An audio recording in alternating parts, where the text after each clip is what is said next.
সালাম আলাইকুম স্যার। সালাম আলাইকুম। ভালো আছেন স্যার?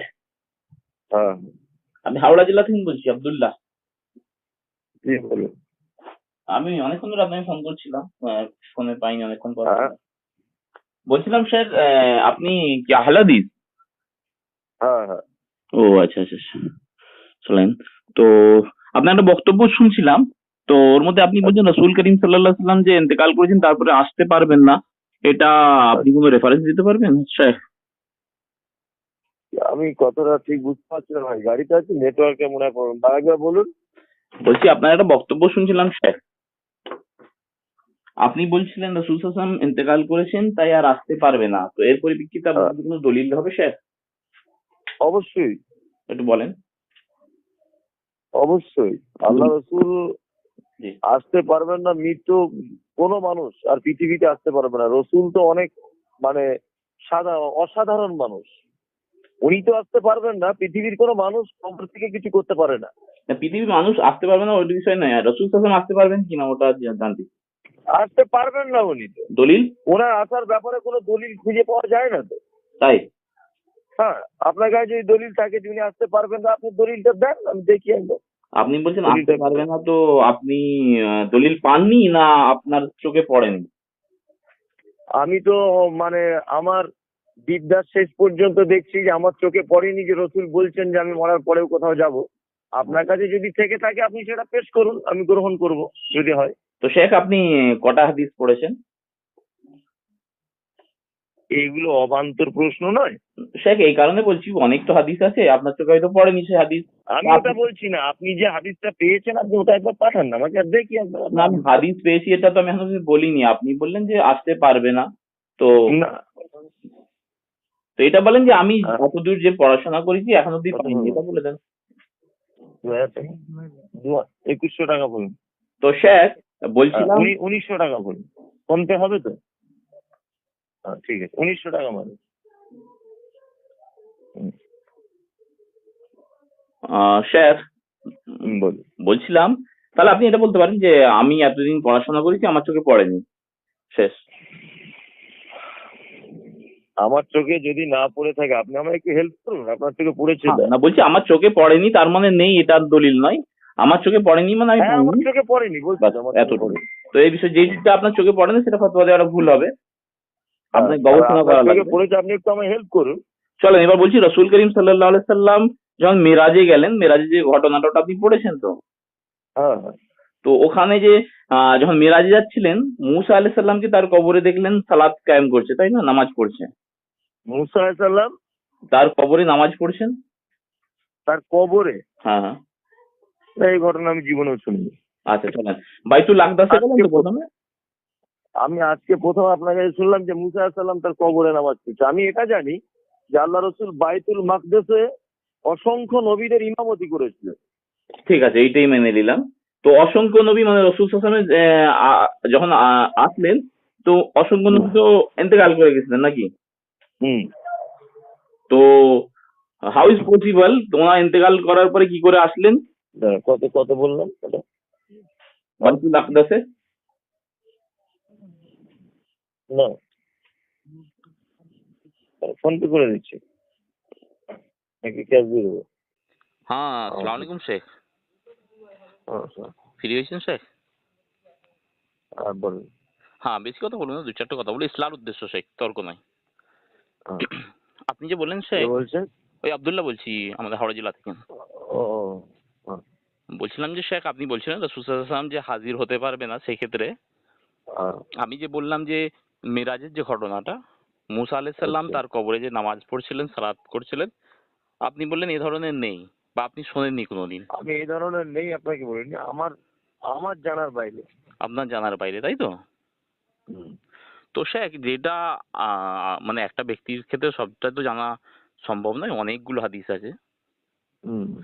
তো যেটা জানি না সেই ক্ষেত্রে আমি এইটা কি করে বলতে পারি যে নেই? আপনার প্রত্যেকটা, নেই বলতে আমি সিয়াসাত্তার সমস্ত হাদিস ঘেঁটে দেখেছি। জি স্যার। আরো আনুষঙ্গিক অনেক লেখক, বড় বড় লেখকদের বইপত্র পড়ি। জি। অনেক ইসলামিক স্কলারদের মতামত হচ্ছে এই যে আপনি যে বলছেন যে হাজির নাজির নবী সকল জায়গাতে, এটা কারোর মতামত আমি দেখতে পাই না। শেখ শেখ শেখ শেখ শেখ সরি, আমি ডিস্টার্ব করছি বিটকানে, তার জন্য সরি।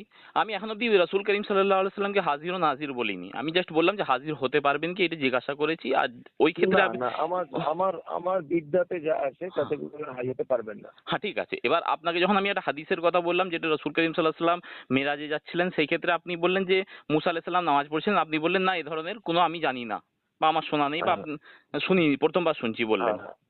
তো শেখ আপনার কাছে অনুরোধ করব, আপনি তো বক্তব্য রাখেন, আপনি একটা স্কলার, তো যখন আপনি বক্তব্য রাখবেন সেখানে বলবেন যে আমার নলেজে পড়েনি বা আমি পড়িনি, যেটা আপনি পড়েননি সেটা নেই এ ধরনের ফতোয়া দেওয়ার চেষ্টা করবেন না। যেমন অনেক সম্পর্কে আপনাকে দেখেছি ফতোয়া দিতে, আর যেমন এই রাসূল সাল্লাল্লাহু আলাইহি ওয়াসাল্লাম যে হাজির হতে পারবেন এই বিষয়ে যে আপনি বললেন ফতোয়া দিয়েছেন, আর মিলাদের সম্পর্কে আরো অনেক কিছু সম্পর্কে আপনি ডাইরেক্ট ফতোয়া দিয়ে দিয়েছেন, অথচ আপনি বলছেন যে আপনি সব হাদিসটা পড়তে পারেননি, সম্ভব নয় একটা মানুষের দ্বারাই। আচ্ছা এবার এবার এবার এসে যাই।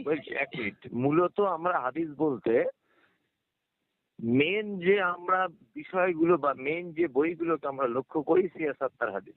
হ্যাঁ স্যার শেখ, তো ৮৬টা হাদিসের মধ্যে যেমন বুখারী, মুসলিম, তারপরেই আছে তিরমিজি, হ্যাঁ আবু দাউদ, নাসাই। মুসলিম, আবু দাউদ, নাসাই, তিরমিজি, ইবনে মাজাহ, বলুন। ঠিক আছে, তো যে হাদিসটা আমি বললাম না ওটা মুসলিম শরীফে আছে, যেটা মুসা আলাইহিস সালাম তার কবরে, এই আল্লাহ রাসূল সাল্লাল্লাহু আলাইহি ওয়াসাল্লাম মুসা আলাইহিস সালামকে কবরে নামাজ পড়তে দেখেছিলেন। আপনি যদি আমাকে মুসলিম শরীফে একটু কাইন্ডলি আমাকে হোয়াটসঅ্যাপে পাঠান, হ্যাঁ তাহলে আমি দেখে নেবো হাদিস। ইনশাআল্লাহ আপনাকে মুসলিম শরীফ থেকে রেফারেন্সটা পাঠিয়ে দেবো, আর নাসাই শরীফ থেকে ১৬৩২ নম্বর হাদিসটাও পাঠাবো যেটা সহি।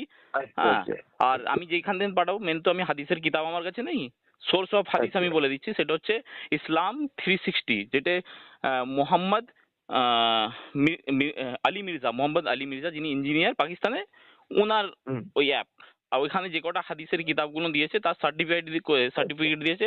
একটা হচ্ছে আসাবুস সুফা বলে আছে, জামিয়াতে আহলে হাদিস আছে, এই সমস্ত বড় বড় প্রতিষ্ঠান এই অ্যাপটাকে মানে সার্টিফাইড করেছে। জামিয়াতে আহলে হাদিস সার্টিফাইড করে দিয়েছে। হ্যাঁ, আসাবে সুফা আমি বলে দিচ্ছি কি কি, এক মিনিট, জাস্ট এক মিনিট যদি লাইনে থাকেন।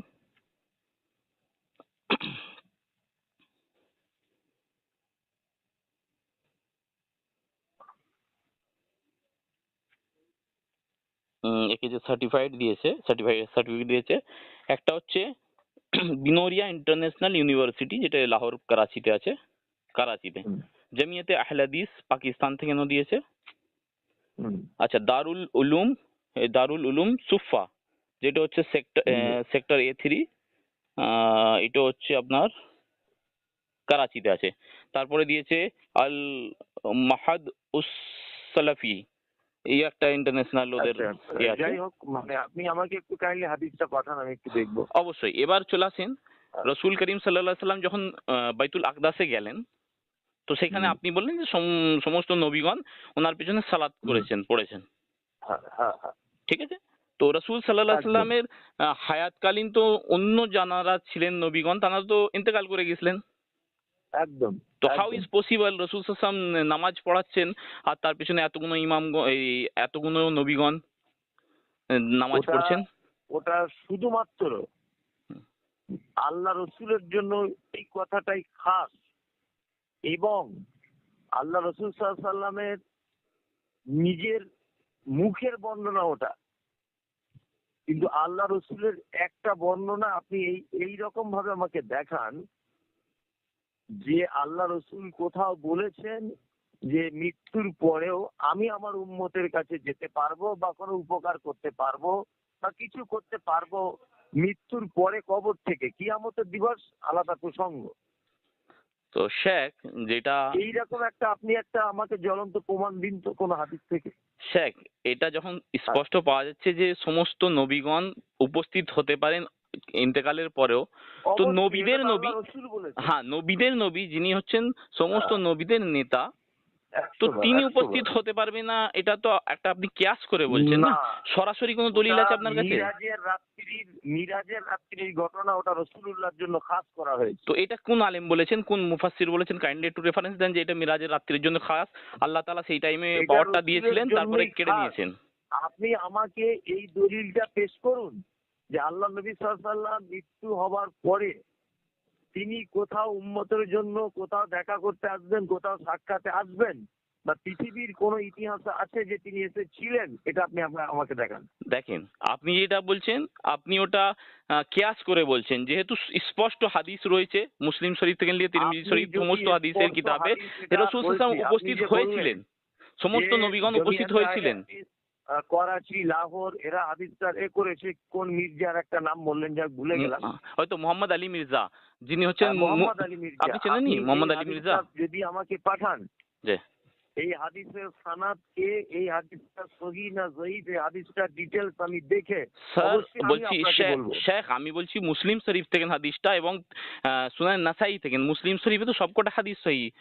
আপনাকে সব রেফারেন্স আমি পাঠিয়ে দেবো ইনশাআল্লাহ, কোনো অসুবিধা নেই, যেহেতু কোরআন বলছে। অবশ্যই আপনি পাঠান। জি জি অবশ্যই এখনই পাঠিয়ে দিচ্ছি। আরেকটা কথা বলছি শুনুন। জি কিছু বলেন। কিছু জায়গা থেকে বোখারি মুসলিম ছাপা হয়েছে, যে জায়গাগুলো থেকে, এখানে সব মোজামিল করে দিয়েছে। ওই জন্যই আপনাকে বলছি যেটা কোথাকার আপনি ছাপা সেই বইটা, স্যার, এটা আগে দেখতে হবে। আপনাকে শেখ ওই জন্যই বলছি, আপনি যেহেতু আহলে হাদিস, তো আহলে হাদিসদের সমস্ত ইদারা থেকে ওইটাকে মানে অনুমতি দিয়েছেন, এবং মির্জা মোহাম্মদ আলী মির্জা, যিনি ইঞ্জিনিয়ার আচ্ছা, মোহাম্মদ আলী বইটা আপনি মির্জা, উনি একবার আহলে হাদিস। বইটা আপনি ওটা একবার আপনার দলের পাঠান ভাই, মানুষ। আমি একটু দেখে নিই। জি জি।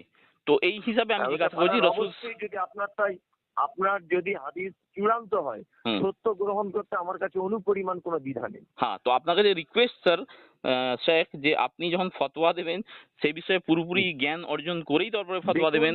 ফতোয়া, আপনার জন্য তো আপনি যে বিভ্রান্ত বলছেন হচ্ছে মানুষ। ফতোয়া, আমি যেটা বলি এটা ফতোয়া নয়। ফতোয়া কাকে বলে? ফতোয়া লিখিত আকারে হয়। আচ্ছা, তো আপনি যেটা বলেন ওটা কি তাহলে স্যার শেখ? তো আমি কি এটা লিখিত আকারে আপনাকে ফতোয়া দিয়ে দিলাম? এটা তো আপনার যে শ্রোতা আছে, আপনার যে ফলোয়ার্স আছে, তারা যে জানবে আহ, যে আমার শেখ যেটা বলছেন সেটা সঠিক কথা। আমি যে কথাটা রসুলুল্লাহ হাজির নাজির নয়, এটা আমি শেখ আপনাকে আমি document হাজির দেবো, নাজিরের আমি বিষয়ে আপনাকে বলিনি। প্রমাণ করব। শেখ আমি হাজির নাজিরের বিষয়ে বলিনি, আমি বলছি রসুল সাল্লাল্লাহু আলাইহি ওয়াসাল্লাম উপস্থিত হতে পারবেন কি না এই বিষয়ে আপনাকে প্রশ্ন পারবেন না, করেছিলাম। পারবেন না। তো তার পরিপ্রেক্ষিতে